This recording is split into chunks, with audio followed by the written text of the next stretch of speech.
আসসালামু আলাইকুম। কি অবস্থা, সবার ভালো আছেন? কিছু কিছু বড় ভাই বন্ধুদের অনলাইন জগতে দেখি ইউরোপ কান্ট্রিতে আছে, ইটালি, ফ্রান্স এটসেট্রা, এরকম কিছু দেশে আছে। তো মিডল ইস্টে যারা আমরা আছে, সৌদি আরব, কাতার, দুবাই, তাদেরকে নিয়ে অনেক কিছু বলেন ভাই। একটা কথা মাথায় রাখবেন ভাই, আপনার হয়তো টাকা ছিল, আপনি ইউরোপ কান্ট্রিতে গিয়েছেন, বা আপনার ভাগ্যে নসিবে ছিল, গেছেন।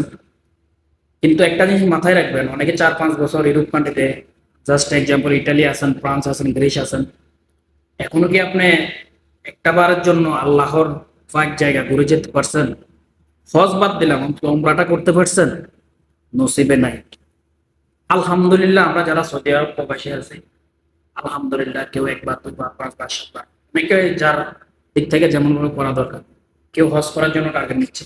আমিও উমরা করেছি, হয়তো বেশি করতে পারি না, কিন্তু করেছি। আল্লাহ তাআলা যেখান থেকে আমরা মুসলিম সৃষ্টি হয়েছে, ওই জায়গায় আমি ঘুরে আসতে পারছি, এটার জন্য আলহামদুলিল্লাহ। এটা ভাই কোটি কোটি টাকার চেয়েও অনেক কিছু। আপনি হয়তো ইউরোপ কান্ট্রিতে ডলার ইনকাম করতেছেন, সমস্যা নাই, অনেক টাকা, অনেক টাকা ইনকাম করতেছেন। ওই টাকা দিয়ে কি হবে? যে সৃষ্টিকর্তা আপনার দুনিয়ায় পাঠাইছে, তার ঘরটি আজ পর্যন্ত দেখতে পারলেন না, এরপর আপনি আরো ইনসাল্ট করেন মিডল ইস্টে যারা আছে। ভাই, টাকা পয়সা মুসলিমে তোর ইনকাম করে, আবার আমরাও ইনকাম করি, আপনারাও ইনকাম করেন। আমরা মিডল ইস্টে থাকি, হয়তো কম টাকা ইনকাম করি, কিন্তু আলহামদুলিল্লাহ ভাই, এটার মধ্যে বরকত আছে। আমি বুকে হাত দিয়ে এটা প্রাউডফুল করতে পারি, অহংকার না, যে আমি সৌদি আরব প্রবাসী, মক্কা মদিনা যেখান থেকে ইসলাম সৃষ্টি, আমি ওই দেশে থাকি।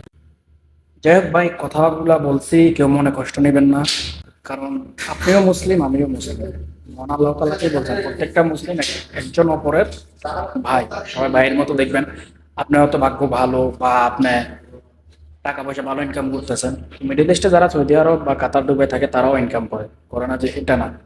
এমন লোক আছে, আপনার 2 মাসের বেতন 1 মাসে ইনকাম করে, লাখ লাখ টাকা বাংলা ইনকাম করে। এটা বলতে হবে, প্রকাশ করতে হবে, এমন কোনো কথা না। কথা বুঝতে পারছি? তো যাই হোক ভাই, রিকোয়েস্ট করবো, এরকম কোনো ভিডিও করবেন না, বা কাউকে ইনসাল্ট মূলক কোনো কথাবার্তা বলবেন না। আশা করি বুঝতে পারছি। আমার কথায় মনে কষ্ট নেবেন না। আর যদি ভুল হয়ে থাকে, ক্ষমার দৃষ্টিতে দেখবেন। আমাকে আপনার একজন ছোট ভাই, বন্ধু বা কলিগ, যেটাই ভাবেন, কোনো খারাপ কথা বলবেন না। ওকে? আসসালামু আলাইকুম।